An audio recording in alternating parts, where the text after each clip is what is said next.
Buonasera e ben ritrovati con il TG Flash di New Sicilia ed eseguiti i titoli più importanti del pomeriggio.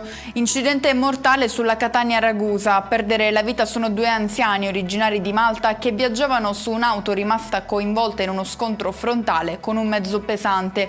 Vani i soccorsi. E parliamo ancora di sinistri, ma con un altro incidente, questa volta a Chiaramonte Gulfi, in provincia di Ragusa. La vittima è una donna ricoverata in gravi condizioni dopo essere stata investita da un pirata della strada. La persona alla guida dell'auto avrebbe proseguito la sua corsa senza prestare soccorso.